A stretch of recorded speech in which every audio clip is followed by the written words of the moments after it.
Здравейте, здравейте, скъпи приятели! Днес темата е самоувереност и повишаване на самоувереността и себеоценката.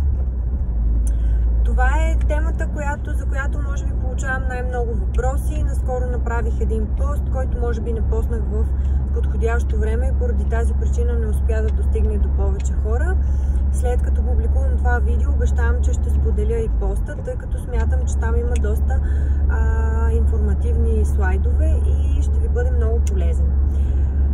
Все пак, когато говорим за самоувереност и повишаване на себеоценката, можем да говорим, първото нещо е за осъзнаване на собствените качества и сядане и правене на един подробен анализ на това какви качества притежавате вие, какви са тези характеристики, които са ползотворни за вас, които функционално движат ви напред и ви носят позитиви, какви са целите, които сте постигнали до сега, ретроспективно от изминалия опит позитивния, какви са нещата, с които се гордеете, които сте постигнали, нещата, през които сте преминали и сте се справили. Тоест, трябва да отбележите и осъзнаете позитивния изминал опит, който имате. И т.е. да направите един много добър анализ на своите характеристики и особености, качества, които, пак се повтарям, носят. Берете плодовете им в позитивния вариант. Второто нещо е, винаги си поставяйте цели, които са реалистични. До голяма степен самоувереността на хората се проваля именно там, където се поставят много големи и грандиозни цели, за които няма точен план как да се постигнат, не могат да бъдат разделени на по-малки стъпки, които да постигате, за да може да се достигне до крайната цел и след което вие да се почувствате удовлетворени. А когато се поставят нереалистични или прекалено високи цели, без да са разделени поетапно, хората се притесняват, че не могат да направят тази толкова голяма крачка и всъщност се разочароват от себе си и смятат, че са се провалили, преживяват реално провал, преживяват неуспех и се разочароват от себе си, където автоматично пада тяхната себеоценка и всъщност реалната представа за това какво могат и какво не могат с техните умения. Развиването на нови умения е много ключово за това човек да придобива и да повишава своята себеувереност. Развитието в личен план, в личностен план даже по-точно, както и развитието на меки умения, социални умения, различни компетенции, от които зависи не само качеството ви на живот, но и работата и работните взаимоотношения.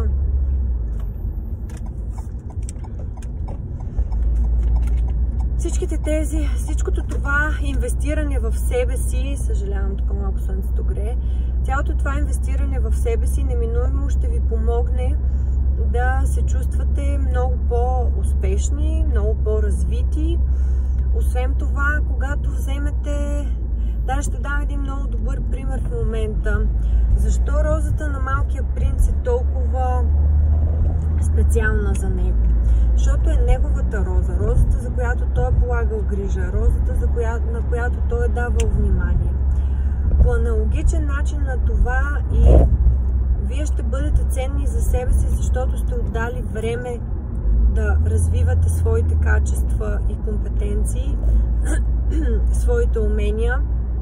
Вие ще бъдете ценни за себе си, защото самите вие се уважавате през това, че си давате, например, добро образование или добро развитие с допълнителни умения, се повтарям и потретвам.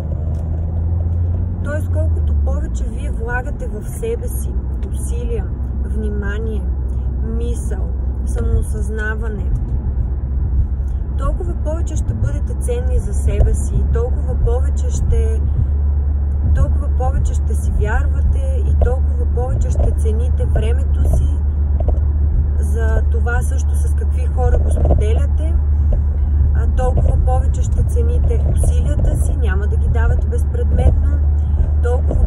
ще успявате да отстоявате границите си. Въобще това е тема, която е свързана с всички други теми. Здравословният начин на живот, разбира се, далеч съм от идеята за крайностите и моля и вие бъдете далеч от тази идея, тъй като нито една крайност не е добра, но тогава, когато се грижим за това какво слагаме в тялото си, какво слагаме върху кожата си, какво слагаме в главата си, какви мисли мислим, но това по-скоро бих искала да го кажа като отделно. Спортуваме ли? Т.е. когато един човек цени и тялото си, цени и това с какво, как да се изразя, може би с какво е препитанието, как се храни, как живее, спортува ли, води ли един добър начин на живот, то добър е много субективно, но изначалната идея ми е, разбирате със сигурност, един начин на живот, който е задоволителен, не е човек, който просто помежду другото яде нещо на крак, колкото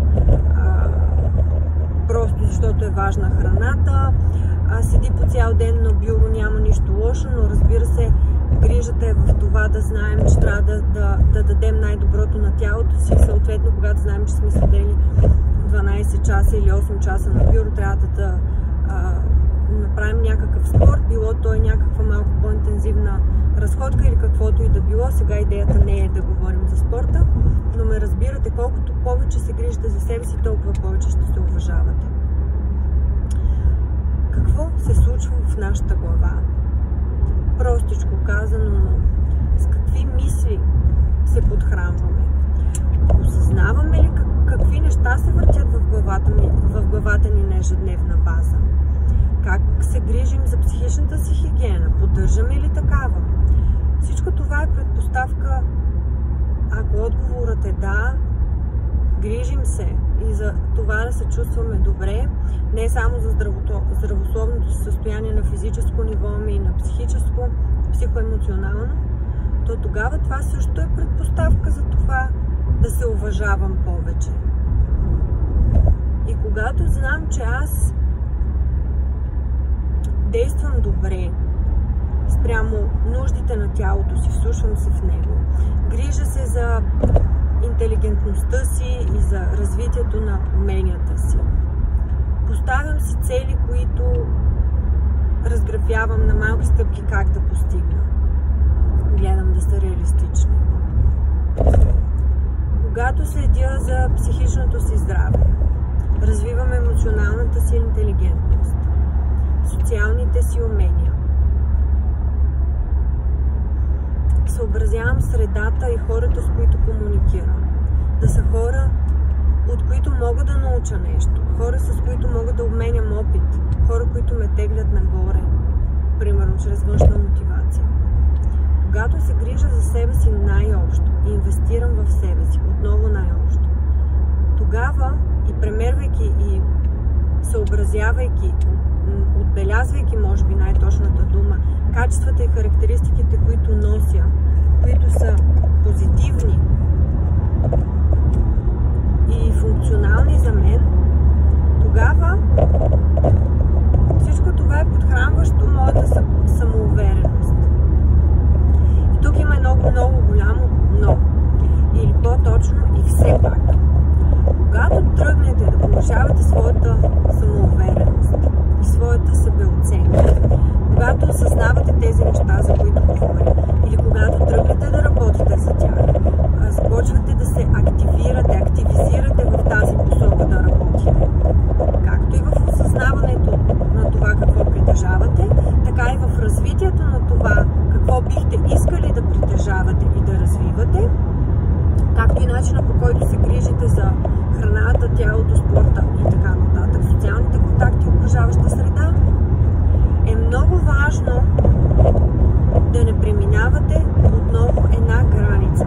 Както в предното видео, в което говорех за границите, личните граници, че когато човек започне да ги отстоява, започва да придобива една сила, така по същия начин и тук, когато започнете да работите върху своята себеоценка,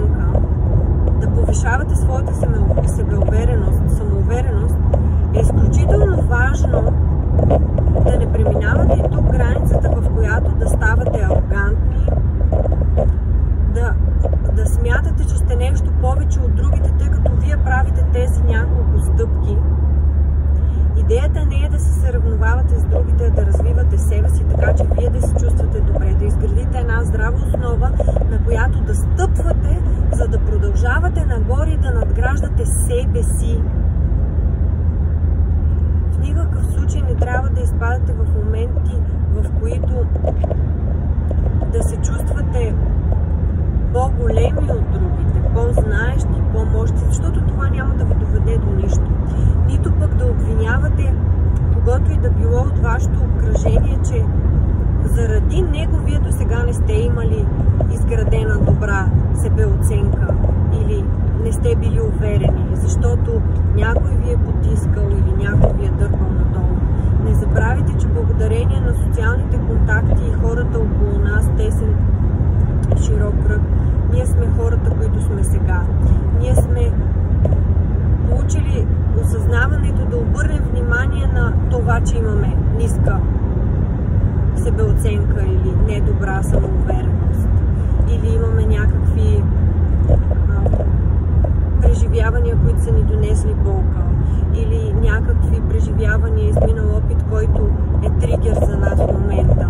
Но благодарение на тези неща, именно на тези неща, ние се развиваме. И както има една приказка, която отново е клиширана, но както обичам да казвам много пъти, клишетата са такива, защото в повечето случаи са верни. Най-големият ми враг е най-големият ми приятел. Или най-големият ми критик е най-големият ми приятел. Защото всъщност това, което най-много ме дразни, или това, което се опитва да ме нарани, този, който се опитва да ме нарани и ме боли там, където това ми е индикатор, че там имам проблем, върху това трябва да работя. Така че по-скоро трябва да сме благодарни на хората, които са ни наранили в миналото. Благодарни на хората, които са ни показали чрез болка или чрез някакво нараняване. Имам предвид от някакво взаимоотношение, което ни е заболяло, или сме чувствали някакъв дефицит, или сме били разочаровани. Всичко това ни е индикирало върху какво имаме да работим и ни е насочило в някаква посока. Така че винаги с благодарност към тези хора и никога с обвинение. Защото обвинението няма да ни доведе до нищо и то няма да е градивно. А когато действаме през благодарност и любопитство, тогава това е предпоставка да се развива. Надявам се това видео да ви е било полезно. Ако е така, ще се радвам да коментирате, да споделите своето мнение или своя опит. Както виждате, вече все повече хора го правят и сякаш стигмата, че е срамно да се говори за тези неща или за нашите дефицити, или за нещата, с които не се справяме, или нещата, които не са на почет, не са социално приети, одобрени по-точно. По-скоро вече става знак и белег на самоосъзнатост и на отговорност към себе си. Така че приканвам ви да споделяте, да обсъждаме, да си говорим на тези теми, да споделяме опит, да си даваме препоръки. Ако смятате, че това видео ще бъде полезно на някой от вашите приятели, препратете го или го споделете. Благодаря ви за всички идеи, които ми давате за видеа. Благодаря ви за това, че изслушахте не кратичкото видео, се получи вече. И ви пожелавам чудесен ден.